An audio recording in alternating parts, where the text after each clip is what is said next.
I don't have any tooth. I'll admit it. I will brag. Those players did not just go and whip that ass for us to be like, oh, good game. No, we whipped your ass. We took $800,000. Now we're partying with it. Yeah, who cares if you're in the Power 5 conference if you don't win it ever, or you don't beat any of the teams in it? Like, what's the point of that?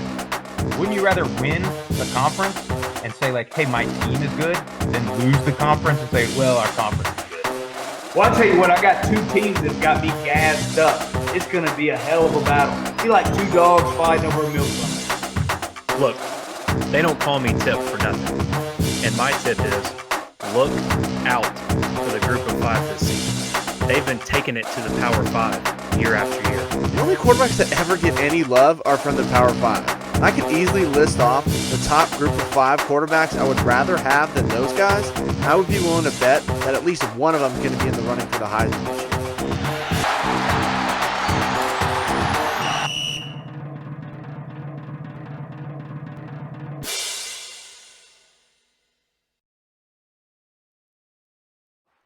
Well, it is a great day to be back with you boys today. We finally accomplished the task at hand, and we have made the college football playoff.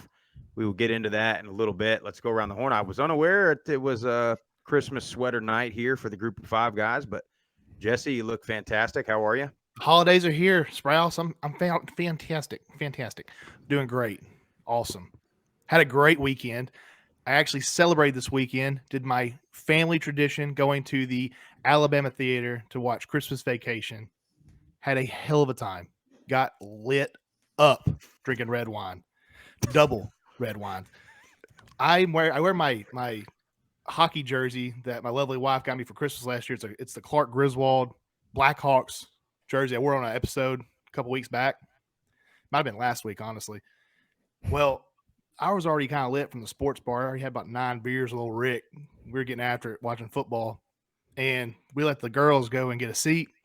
And I'm like, y'all go find us a seat because it's crazy over here. Everybody's trying to watch Christmas Vacation. I'm going to carry all these drinks.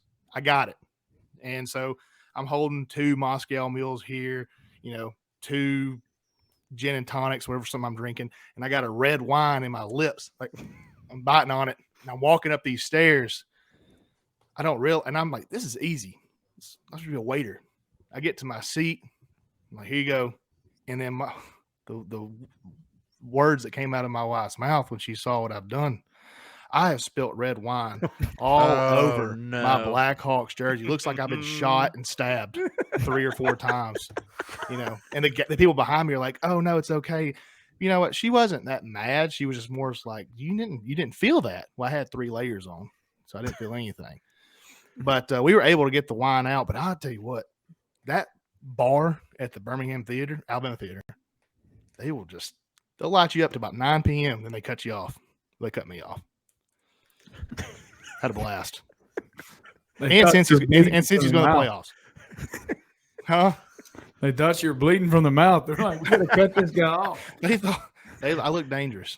Then I was feeling myself, right? So we're leaving, and I'm just like hugging my dad. My dad's feeling good too, and people are biased because my big ass, I'm always taking up space. So I'm always like in the corner trying to stay away, and people are just kind of just looking at me, and because I'm holding on to my dad, being all lovey-dovey, and I'm telling everybody that this is my father. I just found him this weekend. I just found out he's my real father. And my dad was like, shut up. Yeah, had a great time.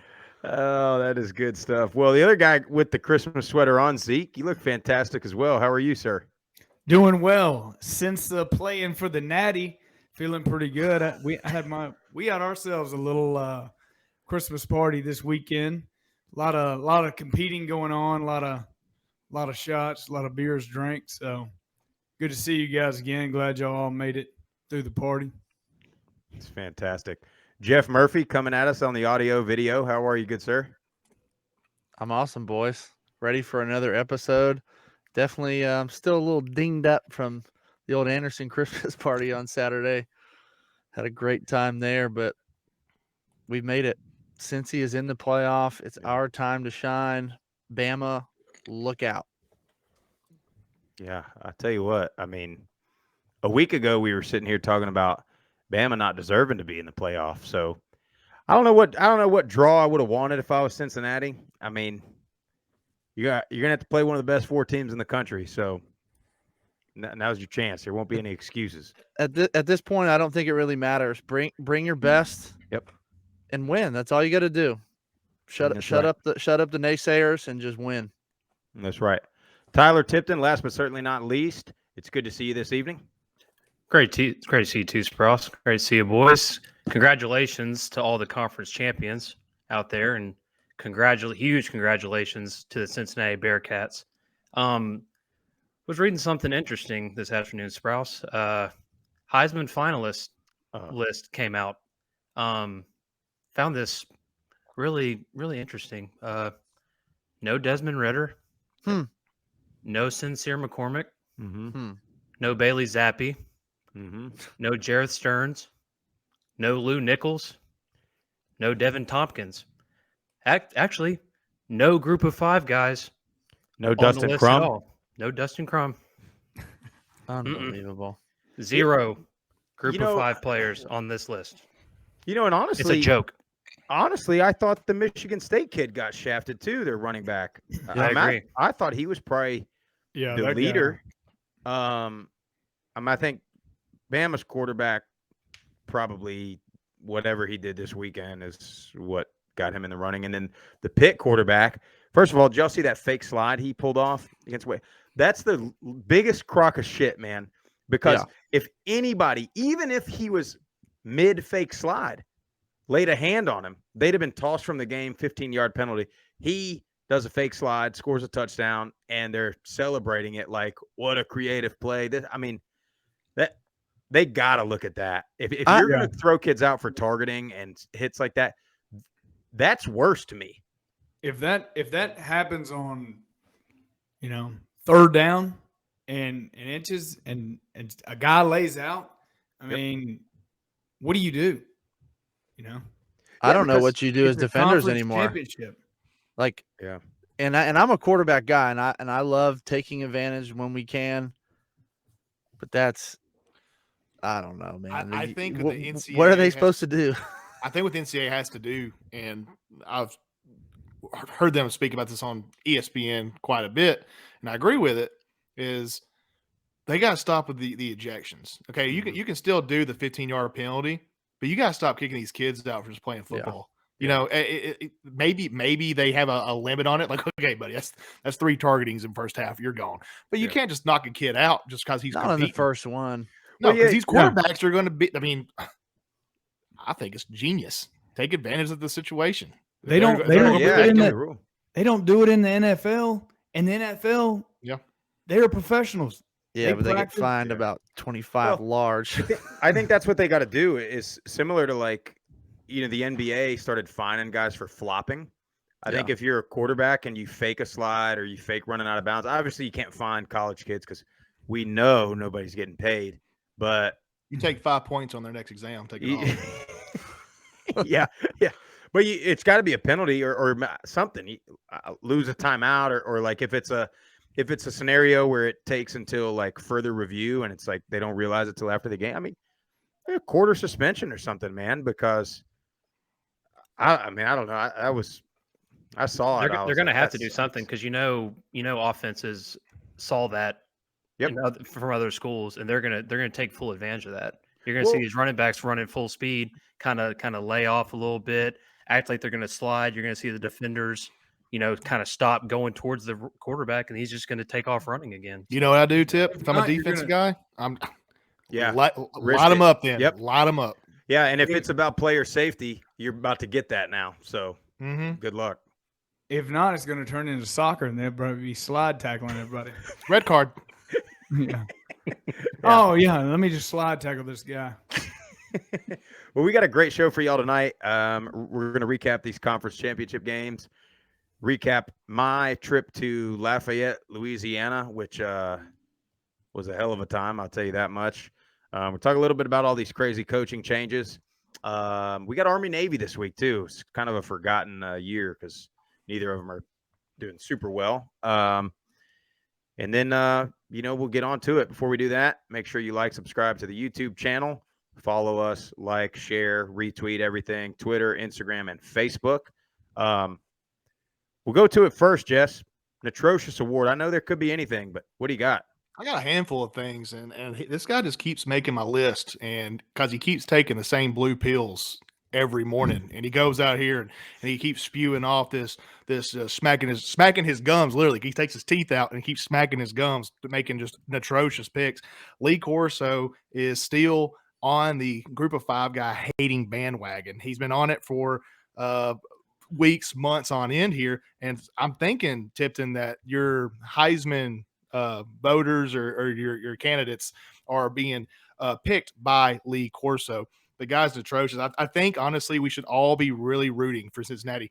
Even you Power Five people out there, let's do something and help this guy get off the broadcast by Cincinnati winning a national championship, making him just look atrocious. And he can't just keep on saying that the Group of Five does not belong to be in there just because he was a bad Group of Five coach. Sprouse, you gave me the stats. He was a coach at NIU and he won 4 ball games. Sorry, there are better coaches out there. Billy Napier, who can go and bring a Group of Five school to the top. And I say Billy Napier, but also Lou Fickell, who has made it to the playoffs with the talent that he went out and recruited at a Group of Five school. Sorry, Lee, you couldn't do it. You're mad about it. Your knees hurt. Sit down, put a jacket on, go to bed. Lee Corso, you get the atrocious award, but that's not only the thing atrocious, Sprouse. What else you got? I get it. It's not ESPN's fault. It's not Power Five fans' fault, but these Group of Five schools who have proven themselves this year as being top teams in this country, they're getting shafted this year, man. They're still playing these smaller, lower paid out bowls. And I'm not going to go to specifics of any teams. I will say Louisiana is lost 1 game. Yep. They're a top 20 team, and you're going to play New Orleans against a 7-5 Marshall team. No disrespect to Marshall. Marshall's a good ball club. And then you got San Diego State, who is playing against UTSA, a Group of Five against Group of Five. I get it. 2 good ball clubs. UTSA is very good. San Diego State's very good. I want to see these guys against Power Five. I don't know if people are scared to put them against Power Five to push the narrative that Group of Five is just as good as Power Five. But these bowl games, I would love to see more Power Five against Group of Five, and we're not getting that. I know conference bids. I understand that part of it. Something has to be done if we're going to make this playoff expansion. Another thing that ticked me off, I didn't realize this until Sprouse told me on Sunday. I thought we were still going to get a New Year's Six bowl from a Group of Five school. So I was thinking, all right, well, Louisiana, they're going to get it. Nope, they have to go to New Orleans. Technically, Cincinnati, since they just achieved the top achievement and go to the playoffs, they count as the New Year's Six. That is atrocious by definition. These other schools. It's atrocious. It's atrocious. Oh, I'm not done. Sorry. These other schools are battling and playing, and just because they're not Cincinnati, they don't get a shot at New Year's Six, but these other Power Five schools do. I don't agree with it. Fire it up, Jeff. It's atrocious. It's atrocious. A lot of atrocities this weekend. That's all. Yeah. I mean, where do you even begin? I got a question real quick. So a while back, Troy, this has been many years ago. Forgive me, I don't have the exact year. Troy won the Sun Belt, and they opted out of the New Orleans Bowl. So could have Louisiana opted out of the New Orleans Bowl? Let me tell you, Zeke. It's a great question because when the Group of Five guys started up, I was the one going out there saying this is ridiculous. I think it was App State or something. I was like, they don't need to be in New Orleans. This is idiocracy. And people are telling me like, no, they have to go because Sun Belt. And I said, nope, you're wrong. You're wrong. No, they actually put that into effect like a couple of years ago. Like they have to go to New Orleans if you win the Sun Belt. Unless you're going to the playoffs. You have to go to the New Orleans Bowl. New Orleans Bowl is a great bowl. Don't get me wrong. I'm not hating on it. Went to New Orleans. Kind of remember it. It was a great time in New Orleans. I mean, Zeke, you had a good time too. New Orleans is great. But there are other bowl games that teams Yeah. get better. I mean, let's be real here. Bowl games, players go and get good bowl prizes. Schools get more money the better the bowls, the better the bowl games are. Why can't we reward these teams that are 12-1 and win their conference? No, they have to go to this bowl because this is their max. I think it's stupid. I hate it. I think where you really get irked on it is like the SEC gets 2 teams in the playoffs and they still get now a third team in what I think Ole Miss is in the Sugar Bowl. Yep. So, it's not, and if you're Louisiana or you're, Cincinnati or San Diego State, UTSA, any of these guys that were in the top 25 most of the year, it's like, okay, like we might get lucky and go to the playoff, or we can go to the New Orleans Bowl against another group of 5. And it's just, if you're Louisiana, like, yeah, it's a great bowl. It's probably the best non-New Year's Bowl because it's early, it's a cool city, it's fun, all that. But I guess it's the benefit of being an indie school, kind of like Notre Dame. They have the exact same record as Louisiana, and they're going to go to, I don't know where they're going, Fiesta Bowl or something. No, they're not going Fiesta. They're going somewhere good. Notre Dame. Yeah. I could care less after Brian Kelly pulled that fiasco where he goes down to Baton Rouge and starts trying to speak like a Southerner. I mean, he's just proud of himself and his how family. embarrassing What is a that? fraud, dude. The biggest fraud, man. I mean, they were, and I can tell you this, after spending a weekend in this great state of Louisiana, Mr. Kelly, you're way off. They don't sound like that at all. I haven't heard a bad, I don't even know if you call it an impersonation or a fake accent since, I think it was circa 2016. Hillary Clinton went down to the South and tried to do a little Southern accent. He did. Yeah. I mean, well, that's what these guys are. I mean, it's just pandering. And you don't even need to. Jesse was talking about Corso. I was like, why can't they get this guy a teleprompter? Because he clearly is just out of his mind. He probably can't read the teleprompter. His eyes are so bad. They're making it work for other people, Jeff. Anyway, before we get going, there is a game this weekend, Army-Navy. It's kind of forgotten a little bit. Navy's been down this year. Army already will keep the Commander-in-Chief trophy because they had it last year and they already beat Air Force. So the way that works is if it's a 3-way tie, whoever had it last year keeps it. So Army keeps it even if they lose this game. They're 7.5-point favorites versus Navy. I personally don't think it's even going to be that close. I would take Army to cover that. We'll go around the horn real quick. Jesse, what do you think there? Army big. Yeah. Jeff? Yeah, I think Army crushes them. Tip? Yeah, I agree. I got Army big. Zeke? Line them up. Toy soldiers, baby. Zeke, your camera's like You got an earthquake in Nashville right now? it's shaking. Man, honestly, Are you couldn't figure okay? out. Yeah, my knees were hitting the Thought you desk here. had to get to the shelter really quick there. I mean, The pod comes first.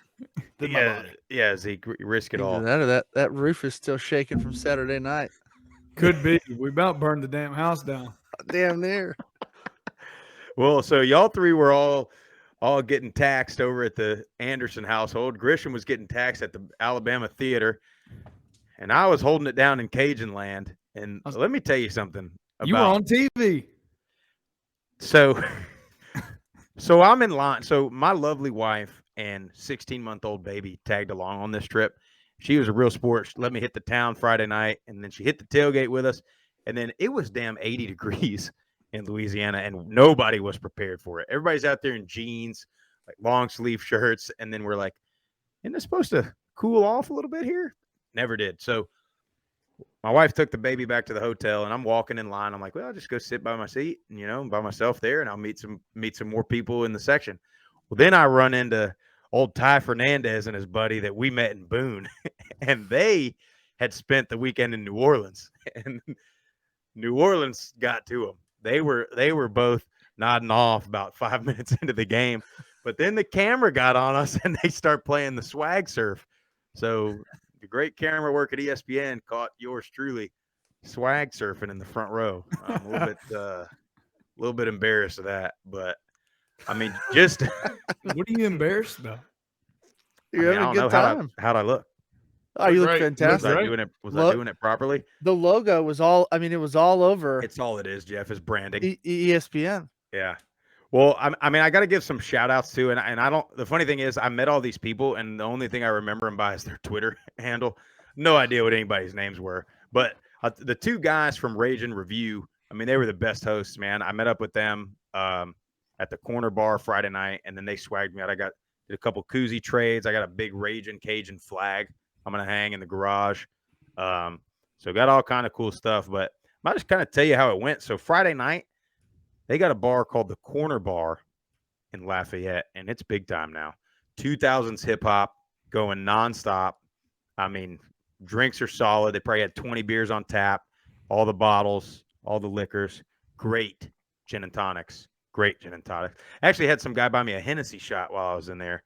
That was pretty Nice. good too. For our listeners' sake, in case they're wearing Bucky's hat too, what's exactly 2000s hip hop?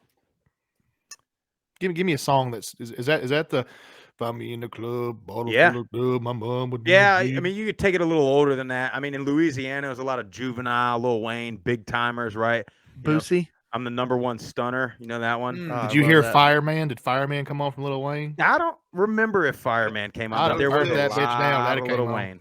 That's Yeah, there was a lot of Lil Wayne. Lil Webby. I don't know if they had any Lil Webby going, but it was stuff like that. You know, stuff that really upbeat, good stuff, good vibes, as the kids say. But so we shut that thing down. A couple Uber rides later, and then got up. Of course, the baby. I try to Please tell tell him. me please tell me you were crawling in that hotel room with your wife and baby asleep. Oh yeah, I left. I got in I there. hope he woke up just cuddling up to his kid. No, well, the funny thing is, and for those of you listeners that don't have kids yet, they hadn't quite grasped the concept of like, hey, Dad had a night out on the town. Let's let him sleep it off. So he was firing at 5:45 a.m. Dad, Dad, Dad, Dad, Dad. And I was just like, oh, you gotta be kidding me. So I got up, went to the local coffee shop, got a couple coffees, some breakfast, and then I don't really remember a whole lot after that, except for the fact that then we pretty much just showered, got ready to roll, and went over to the campus and got after it. So as far as the tailgate scene goes, guys, they have an RV lot that looks like you're at like a luxury RV show.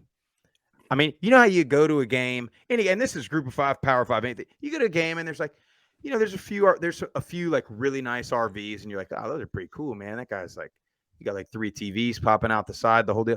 The whole lot is this the entire lot, and there's probably, I mean, if I had to count, there was probably 150 of them, like the full blown like Tiffin RV buses, like decked out, music blasting. They're all set up. They got TVs, the chairs, the whole deal.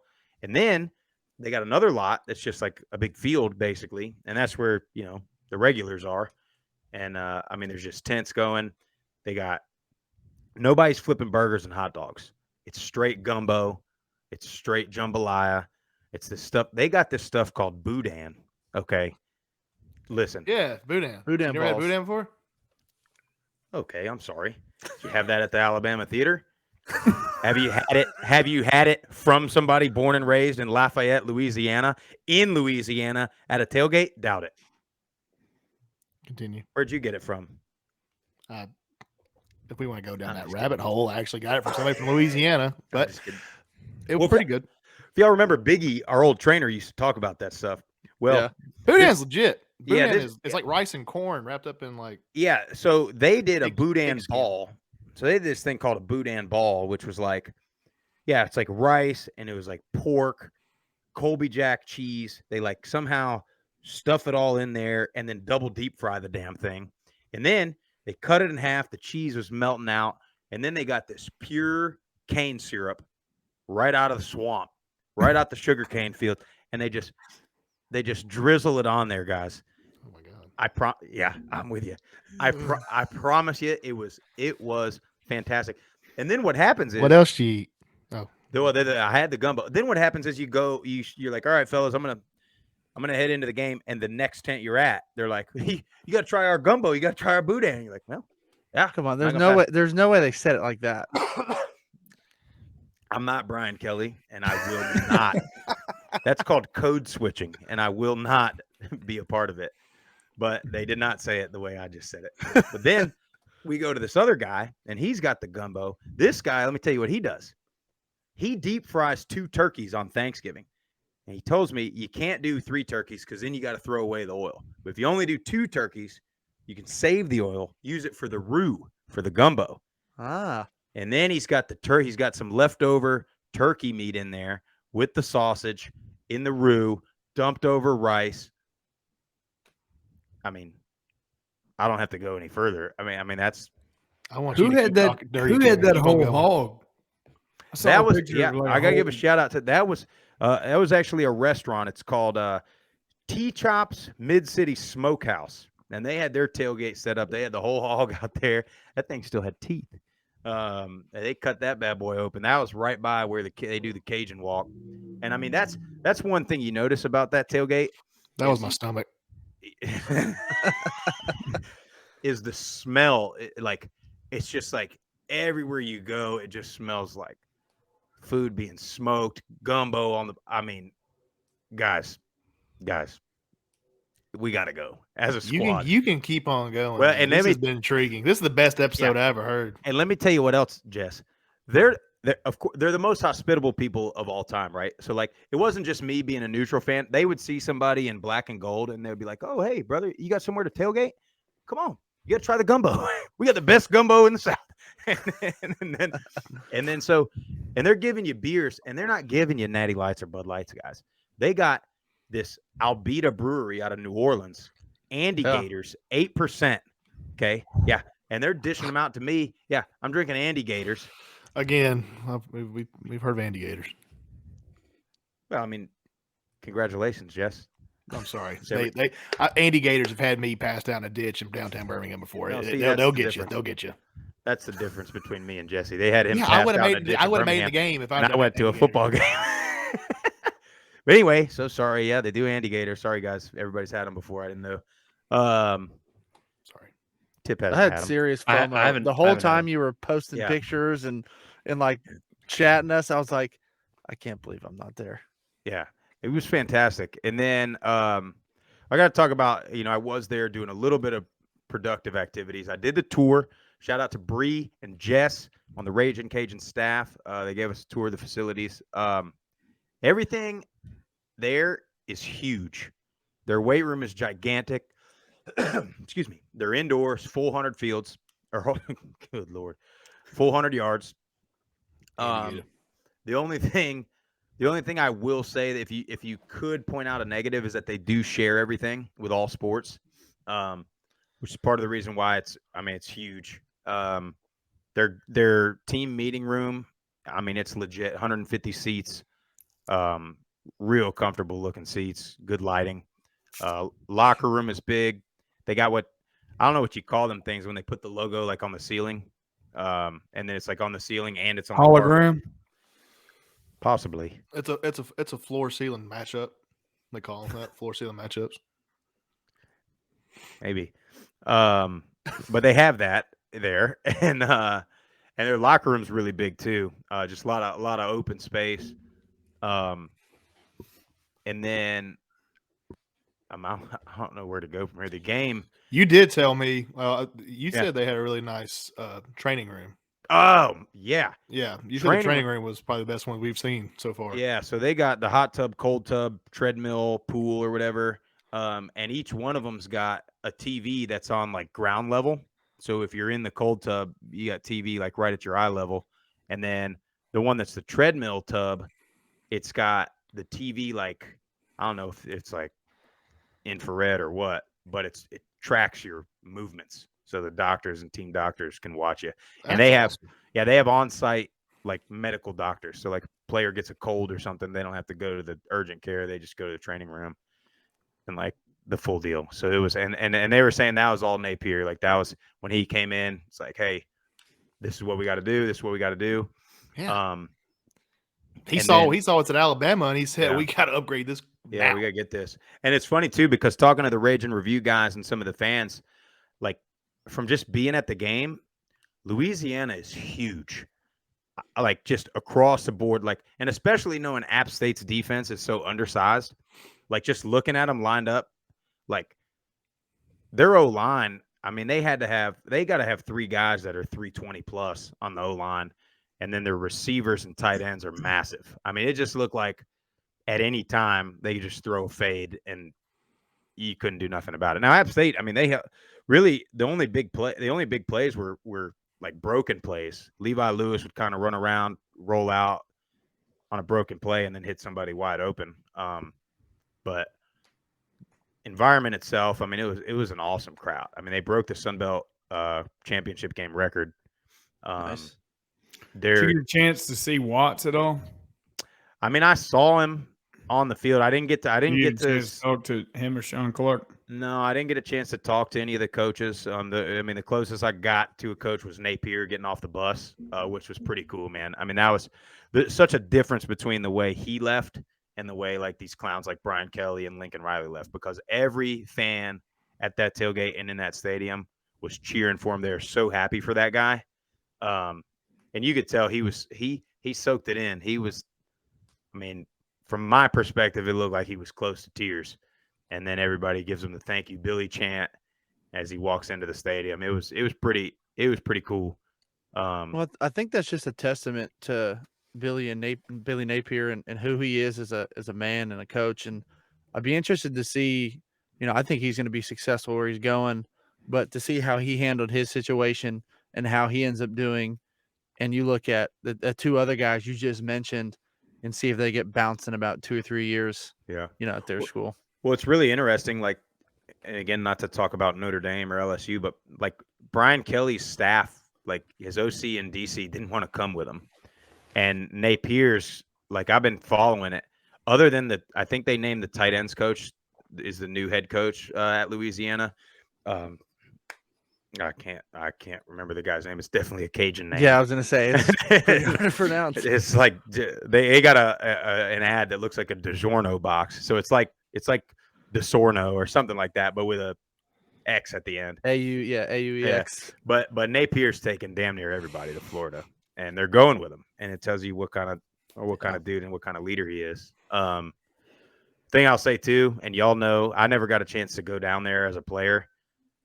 That student section is bad. They're ruthless. They're ruthless. Oh yeah, they are. So where I sat for a while, I hung out with our 2 buddies from App, and then I moved, and I was like right behind the student section, like on the corner, and the student section and the away crowd are split. they're right up by a they're set right of stairs, on top of you. and they are right on the away bench. And good on App State, they put their tents like at an angle so that when the players were sitting on the bench, like they couldn't see, they couldn't get spit on, because there are some videos of some spitters in that crowd. But like where I was sitting, like they were getting on the App State fans too. Like, and I didn't hear anything that was like over the line, or certainly didn't see anything like physical, but the cops came to that section like every minute and a half. Like they were like back in the section trying to move people's seats, trying to do stuff. And like, it is what it is. It's part of the game, as far as, there's definitely a line you don't cross. But well, what's crazy about it is like we were there like a decade ago, where it's like social media was big, but it's not what it was, what it is today. I couldn't imagine the stuff that they can dig up on people, on opposing players. Oh my God. And just talk nonstop trash about them, probably about their girl. Well, dude, so that's what I was gonna say. When we were there, they were Facebooking everybody's girlfriend, and they were going at them. I got thrown into the cheerleaders, and they were on my ass. Yeah, it was funny, and I don't know what was said, but a lot of the times, like, it was a couple apps that you could tell they were parents, because they had like a T-shirt with like their kid's name and number on the back. So I'm sure they were getting real personal with some of the yeah. stuff they were saying, and it's just like, man. But that was, you know what? That was like a couple kids, like a couple drunk 19-year-olds. Like the rest of the whatever 30,000 plus, I think, were there. I mean, those people were the nicest people to both me, to my wife, of course, my kid, like all the App State fans. Like, so I'll just say, man, it was an unreal experience. I mean, That's awesome. I feel like everywhere we go, we say that, and everywhere we go, we're like, we got to go back. But I mean, full definitely gotta confidence. make a group. We got to group take, trip. we got to take the 5 of us over there to Lafayette. But So anyway, did you notice anything? I mean, kind of just getting to the game, the actual game itself. I mean, other than the size, seeing it live in person. I mean, a couple of us predicted Louisiana was going to come out on top. What do you think was the main factors of them winning that ball game? yeah, I mean, App just couldn't get anything going offensively. Like their only big plays, like and all the fans I was sitting with kept calling him Mr. Reliable. It'd be like a broken play. They'd hit Hennigan. I think he's number 5, the white wide receiver. They'd hit him over the middle for like a 12-yard gain, but like that was all they could do. Cam Peoples, I think, only had 8 touches. Nate Noel couldn't get anything going. Chase Bryce, he didn't look very like it looked like he couldn't get in a rhythm. And Yeah. I mean and there was nothing really they could do. But really, Louisiana wasn't great offensively. I mean, it had a big run by the back, big run by the quarterback, and that was really it. Like it was like a really tense game. The whole time you were just like waiting for something to happen, and it never really did. But I think just the Cajuns kind of controlled it. And they start to finish. I mean, they won pretty handily.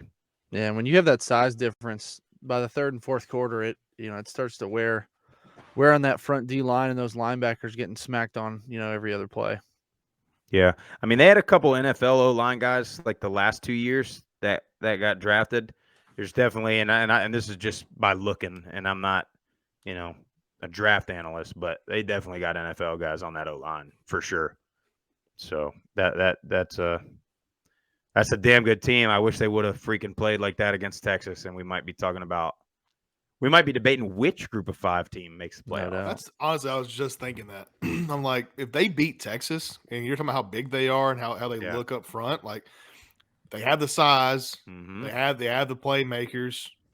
Why not? Like, are they going to be 12-0 going to the New Orleans Bowl? Because that'd be a real atrocious award. Probably, yeah. That's the thing. That's the sad part. Is probably ranked top 10.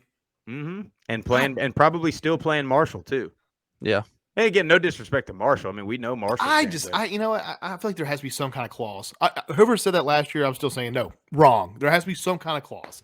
If you're 12th, if you're undefeated, top 10, and you're not Cincinnati, who's obviously deserves to go in undefeated, you gotta get something, man. You gotta get something besides the New Orleans Bowl. I think a lot of it is the TV. I think the networks have a big say in who gets chosen and what the tie-ins are. So we can blame Lee Corso and the ESPN folks again on that. Oh, get rid of him. Yeah, but put Joey Galloway on there. Joey Galloway is fired up about the Group of 5 and has been. He has been an advocate for the Group of 5 before this season even started. So, I mean, a guy like that, I appreciate what he can do on a large network. Yeah, matter of fact, him and a couple others have been on board. Jesse Palmer, actually, who we were getting on last week. Yeah. And who knows if he truly believes it or not, but he said, something about I could very well see this being a Michigan-Cincinnati Natty national championship game. So, and then RG3's been on it too now. He likes the Bearcats. But that's enough of the Lafayette trip. You guys check the Twitter and Instagram for pictures. I got a bunch of them. I got more on the phone, videos and stuff. But you look at that Conference USA game, and we were all wrong about that. We all had Western, and they tried to make a little comeback, but UTSA wins that one 49-41. Joe, Joe got a chance to watch. Yeah. Sensor McCormick was eating that clock up. Yep. Unpopular opinion, I think Western Kentucky's still a better team. Just the fact that you can get down that much with turning the ball over, and then you can come back the second half and make it that close to the game. Yeah. Not that, enough that, time. that was I think that was the right team that we picked the right team. You They- sound like they- you sound like a member of the playoff committee right there. Aside from the UTS final score, UTSA just they listened to your advice and they But gave yeah. it to the lead horse. Well, that's what I was going to say. I a think it was the Heisman- a matchup. Heisman candidate. I think it was the matchup, and you look at a team that throws the piss out of the ball. How do you beat them? You keep them on the sideline. You pound the rock, which is against their defense's weakness. And I mean, God, what did Sincere? How many carries did he have? 36 carries for 204 yards and 3 touchdowns. That's That's unbelievable. an old school. That's an old school. That's like an Emmitt Smith stat Yeah. line right there.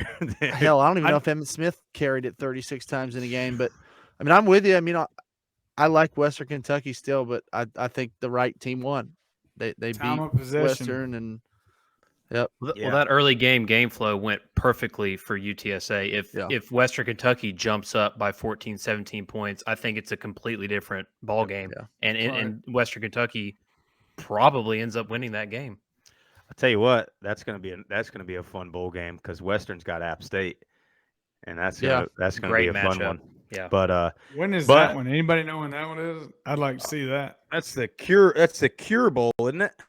Which The is Boca Boca Raton. Boca Raton. Bowl. Yeah, it's Yeah. early. that's an It's early like one. the 17th or 18th, I think. It's one of the first ones. So yeah, that's 17th be is the fun. Blue Raiders in the right. Bahamas. in the Bahamas Bowl, so it must be the 18th. It's right. It's that first week, the first couple. But Western's OC just left to take the Texas Tech offensive Mhm. coordinator job. So Zach Kitley, what are you doing? yeah, which he was there. He was there when Kingsbury was there, I believe. He might be from there. I could be mistaken. I Yeah. think and that's probably the big deciding factor is to get back home. Yeah, I mean, look, I get that, but it sucks that it was just 1 year. Wasn't he the one that brought Bailey Zappi to Western Kentucky? Yep. And the receivers. Yeah, Yeah, from That's what- Houston Baptist. Yep. yeah, that's one thing where you see, an FCS or Houston Baptist, even FCS. Yeah. Yeah, and those guys all did really well, and I mean Zappi's he's for sure going to be at least get a shot in the NFL. So good on them. Really good year for Western and UTSA. They got San Diego State in the bowl, which is interesting. But I'm with you, Jess. Like, you wish UTSA could get, a Big 12 school or something. Just get a shot. Just get a shot at I don't know if Texas Tech's even bowl eligible, but get a shot at Texas Tech or freaking, TCU or somebody like that. But, Well, I tell you what also hurts them is that loss to North Texas. yeah. Who knows? They might have possibly got a bid to a different bowl, being undefeated. Yeah, I don't know. And usually, like, if one of the Power Fives doesn't have enough teams to fill it, is Yeah, when that could happen. exactly. And I don't know if that was the case at all this year. Yeah. And I want to get off topic. I mean, I think that we do have some good matchups, Group of Five against Power Five this year. Honestly, out of the 7 or 8 games that we have, I can confidently say I guarantee at least 4 of them win. I think that UCF and Florida, even UCF being down and losing their quarterback, I think it's still going to be a pretty close game. Utah State, I think they handle Oregon State. I think Houston beats Louisville, and I think SMU beats Virginia. To be completely honest with you, Does Napier jump in and start coaching wide receivers? He might, but that's one. Yeah, that's one where I think Gus will have a little extra chip on the shoulder for that game. gonna have to. If you win that game, that's recruiting, right? Yeah, and I mean, state of Florida, as far as your quote big time programs, are all in shambles right now. So UCF, they got to strike now if they want to take the reins there. But so you're getting all the new coaches now. So and that Napier, we see what he can do. So he did that, I think, in 3 years at Louisiana. So we'll see what happens on that. The MAC game, my boy Dustin Crum, he didn't. Good call, Zeke. He did not look good, but so I mean NIU pretty You much pick 'em did. too? Oh yeah, Yeah, y'all were on the same page, and then me, we Jeff, picked and the Tip were on same. the We same picked the page. same team for Yeah. every championship. But NIU kind of took that UTSA recipe I saw Kent State only ran 10 plays in the first quarter. It's And ridiculous. Northern Illinois ran the ball 61 times in that game. So they just dominated them. I mean, it was never even close. 41-23 the final on that. So And that's congrats to all. And that's NIU, all a man. coaching. That's all a coaching Yeah. decision, knowing what the other team's weakness is and what you're good at, and just capitalizing on it to a T. Because I don't think NIU has ran the ball that much all year. Not to that level. Yeah, I mean, their quarterback is their star. Lombardi's their star, and I think they took what happened to him last time. Last time they got in a shootout with him, and Yeah. they end up losing. So I think they took that, and they just pounded it. And their O-line cracking open holes left and right. I mean, they just physically dominated Kent State. So that was a blowout from the jump in the MAC. That might be the biggest surprise Group of 5 team of the year, I think. Yeah. NIU was. Them or Utah State. Yeah, Utah State Yeah. had Utah State, they've had had a very 1% little chance Yep. to win the conference preseason. God, I'd love to know the future bet on that, Zeke. Should have hit it. I mean, Yeah, hell, true. half the damn Mountain West was 7.5. Yeah. Like all across the board on over wins. So we all look at it and we're like, this doesn't add up. Somehow they know. Yeah, they know. But yeah, so congrats to NIU on that game. Coach Hammock ought to be in the running for Coach of the Year. I'm sure I don't know, but I'm sure he was MAC Coach of the Year. He is. He got it. I mean, they were what they. I mean, I know last year the MAC played like 4 games, but I think the year before they only won 2 or 3 games. I'd like And to now they go win to the comp. an NIU game. I like the way they played all year. Yeah, we have to make that one early in the year. I'm not trying to deal with that weather. I go to Louisiana in December, but I'm not going to damn DeKalb. Well, to be Illinois. honest with you, Sprouse, in a couple of years, who knows what the weather's going to be like? It snowed in Hawaii this weekend, so no, Did it? Oh, no one knew that. I didn't know 12 that. inches. Sorry, man. Did it really? No, it's not possible. Hawaii stays 85 degrees. There was 12 inches of snow in Hawaii. Not possible. Where'd you find that out? What's your They were source? they were under a blizzard warning. From I saw they had Friday some- maybe it didn't snow. They were like supposed to get 12 inches of snow. I'm telling you, it was like 12 inches of You snow. call my buddy, in I Hawaii. know Might they got- fact check him. Who lives out there? Look it up. I don't get people. I on know they got podcasts like, flooding. Oh my god! I know they got I've been- flooding. I've been to Hawaii on Christmas Day and I went snorkeling. I hear you. That's why There could be a people are system like, that "What's comes going on through, here?" but I don't know about 12 Louisiana inches. is 80 degrees and Hawaii's got snow. They got there's snow on the Mauna Kea summit in Hawaii, but I don't know. They were under a blizzard warning. blizzard warning. It says, yeah, but so far just flash flooding. It looks like. Good Lord, hey man, Micah James is in Hawaii recruiting right now for Utah State. It looked like he was on the beach. What a job! Yeah, must be nice, huh? I would just lie. Heard there's a really good linebacker there in Hawaii. Coach, I gotta go check out that same guy. Same guy you saw last Friday? Yes. He already committed to SDSU. Nah, we're gonna go get him. State championship game. I think I can swing him. But so speaking of Mountain West, I mean, apparently pick, Zeke. San Diego State had a bunch of guys out, which I was not aware of, and I don't think I the didn't betting either. lines were aware of. Nah, we knew it. But okay, the guy gets 2 bets right. Here we go. Last week, I don't know anything about football. Yeah, I got I 3 knew of them right, didn't I? Yeah, I got 3 right. Did I? 60%. Yeah. No, we got Cincinnati, we got NIU, and we got Utah State 6%. That's a passing grade. Talked to my college professor about it. Sure But yeah, 6 they- is a D. Jesse's got a pretty good story about In That's which great you for have me. a D. Can you tell that story, or do you have that voicemail on your I phone? don't have that voicemail anymore. I don't have any voicemail anymore. All I know is I was in accounting too, and it was a It was troubling year. marketing. It was a troubling year for myself. No, this is accounting too, where I think you're thinking about a different story. Oh yeah, I thought you were gonna And tell and me I'm different. walking out of class, and I have like 3 missed phone calls from our O-line coach, Jimmy Ray Stevens, and I'm supposed to be an AB student, and I don't know what's going on. This class is hard. And I just get a voicemail from him. He's like, Jesse, this is Jimmy Ray here. It is approximately 2:42 p.m. calling in regarding your accounting grade in which you have a D in. I highly recommend you go to City Hall tonight. The tutor will be looking for you. And then I walk in literally an hour later. Jesse, did you get my voicemail? Yeah, I got it. I don't have a D in there. I actually have a C in there, Coach. I thought that looked weird.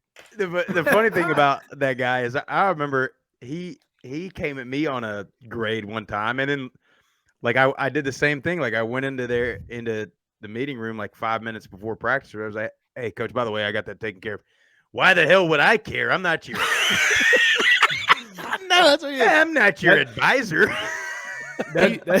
He had Rick Stockstill beside him, Yeah. so he was making these phone calls, and you go in there like, Jesse, I don't care. I don't give a shit. Stock was on him about the academics. Yeah. Hey, Jesse, can you bucket crossover step? Good man. stuff. Good stuff. We were all good students, though, I think. Oh, So- yeah. But anyway, Utah State just whipped San Diego State. I mean, I think they Sure did. Supposedly 9 starters were out. COVID protocols. Wasn't sure that was still happening. Would have changed my pick if I knew that. Yeah, the Omnicron. Yeah. Is that how you? I don't think that's how you say it. Omnicron. Hell, who knows? But anyway, so yeah, it was only 14-3 at halftime, and then third quarter, fourth quarter, Utah State just pulled away. I mean, that game, we talked about San Diego State's offense being Jesse hates watching their quarterback, and they didn't. I mean, they couldn't. They looked bad. Yeah, they get behind you. They can't do anything. Yeah, and Nothing against that kid. I just don't like the way he throws the ball or handles himself. But Ain't you nothing like about him. Spencer Rattler. Unbelievable. Who said I like Spencer Rattler? Oh, I've liked Spencer Rattler all year. Spencer Rattler. Until he next year, transfers. Yeah, when he transfers. Spencer Rattler's going to USC, isn't he? Is he? Oh, is that way to answer that? I thought he's going. I thought he's going to UFC? Lincoln. Is he becoming a fighter? No, he's going to USC. Southern California. I feel like he's going to Lincoln Riley there because he I hadn't couldn't read start that yet, Oklahoma, but I he don't thinks he can. I know. I saw a meme about it. Maybe I'm wrong. Yeah. I don't know, I've been drinking.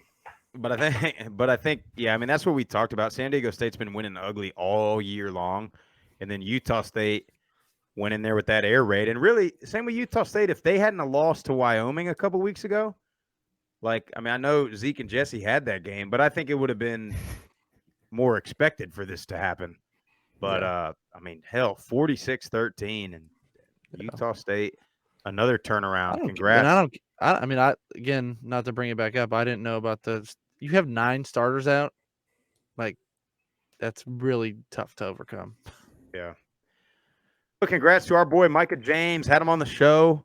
Congrats. I to called Coach him. Anderson, I called new him coach. Saturday night. FaceTime. The answer, was he partying? I'm going to be honest with you. That was the Alabama Theater night. I don't remember what all was said, but He I answered. gave There him. you go. Oh no, we talked. Yeah, Nice. my parents told me I talked to him. But yeah, congrats, Micah. Congrats, Utah State. Big time Mountain West championship win there. The American. We needed it to happen.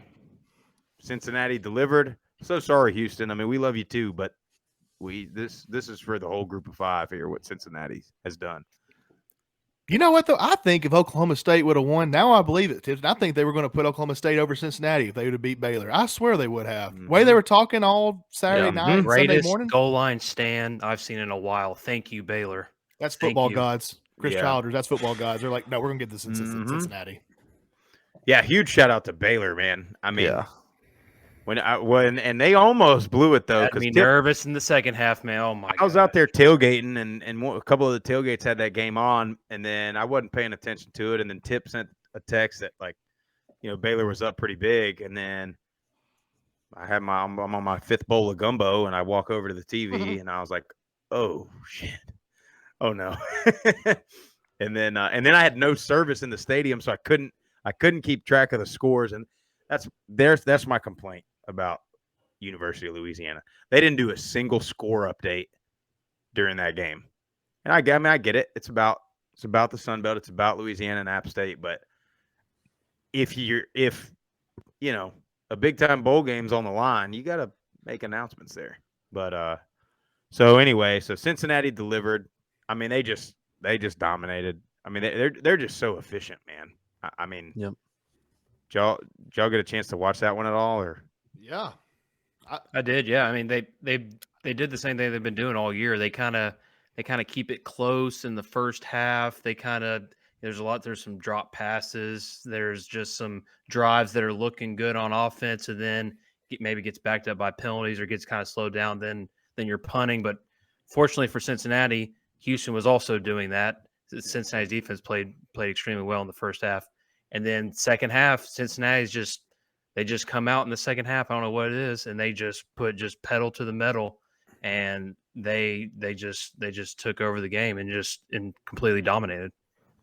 Crazy thing about it is, like, so Ritter completed only 11 passes. 3 of them were touchdowns. And then Jerome Ford, the running back, only had 18. Like, they didn't run a ton of plays.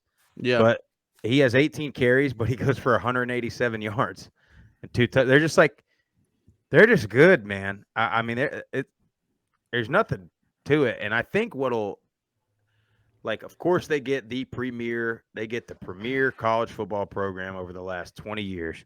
They get the best coach probably in college football history.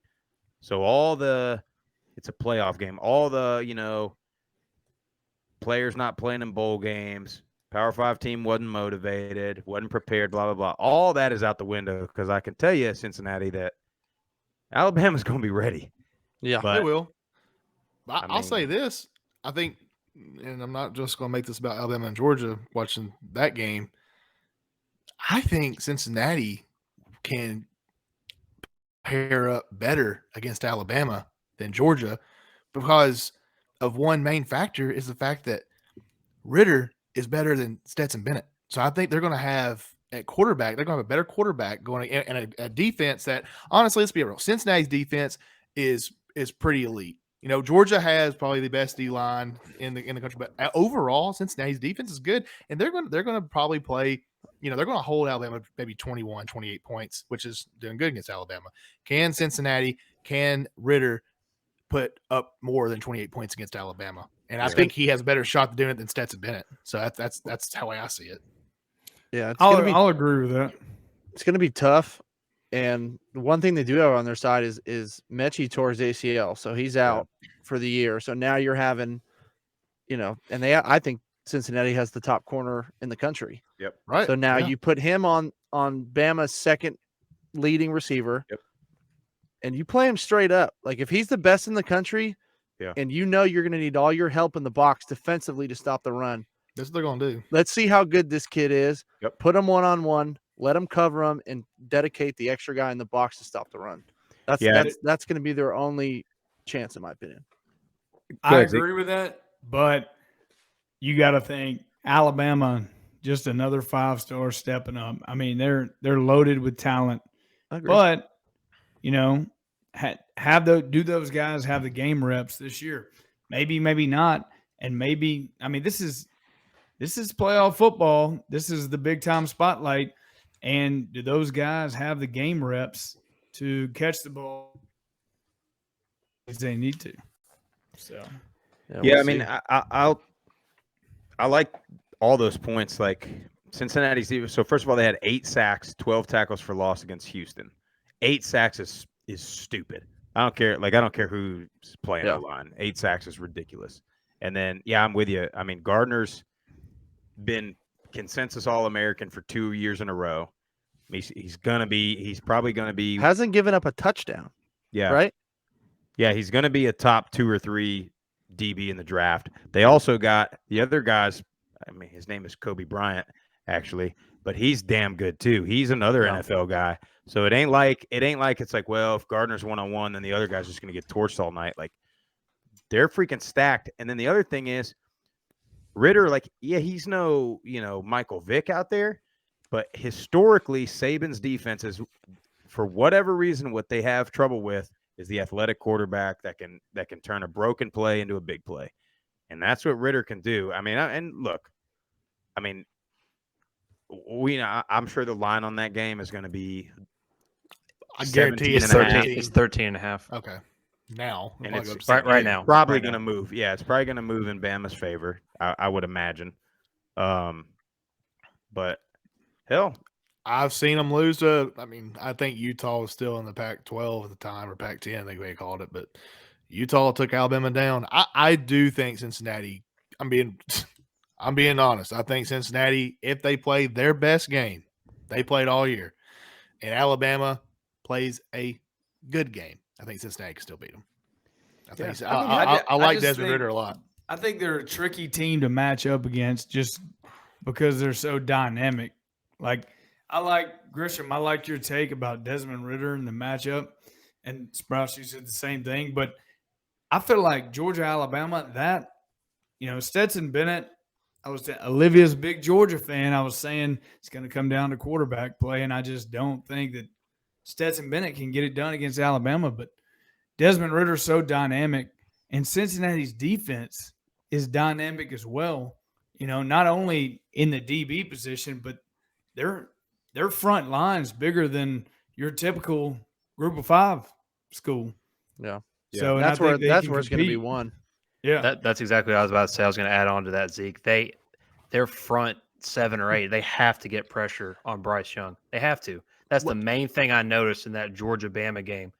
Georgia was getting 0 pressure on Bama's QB, and he was just throwing it wherever he wanted to. He had all day. He looked had like Tom all Brady back day. there. You have to. You gotta make him. You gotta get him uncomfortable. You gotta make him scramble around, and that is going to be a major key in that game. And I love the duo of Jerome Ford and Desmond Ridder. Oh, you got him love before it. you said it I before I love got it. to him. I love. He had a ball game against Houston. Mhm. He came from Alabama. Yep, Bama transfer. Y'all ready? Bama transferred. Ready for this? So this is a tweet from Jim Nagy, who runs the Reese's Senior Bowl. Okay, so this is like your premier college talent, right? For those still doubting Cincinnati, 6 safely draftable seniors committed to play in the Senior Bowl, 2 juniors that will get invites if they declare for the draft. Of those 8, not including cornerback Sauce Gardner, who's a first-round pick. So that's 9 draft picks, not practice squad guys.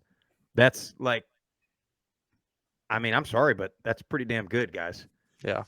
I mean, so they got the talent. I mean, the tight end's legitimate. They're loaded. I mean, we know Bama's loaded. Nick Saban knows that too, though. He knows how good Cincinnati is. Do you notice he said when they asked him about the playoff or whatever, he made sure to be real careful about what he said. He's like, "Oh yeah, I mean, anybody that goes undefeated and wins their conference deserves a shot at the playoff." He knows what Saban's a genius when it comes to stuff like that. Well, what I was gonna say is, regardless of what happens, they have Saban, and he's done it so many times. So Cincinnati better be ready and better be ready to throw their best shot. The good thing is Luke Fickle's not a former Saban assistant, so they got a chance. Give them an edge. Yeah. But yeah, man. So we'll be back next week. We're all gonna pick all these bowl games. Maybe talk a little bit. We're gonna try to put together an all group of 5 guys team, which should be really fun. And then we'll just talk about how we're gonna hit this off season here. But guys, it has been fun once again. Glad everybody's rested up after eventful weekends for the 5 of us. Before we go, like, subscribe, retweet, follow, all the above: Twitter, Instagram, Facebook, YouTube, Spotify, Apple Podcasts. We are out of here. Y'all have a good night.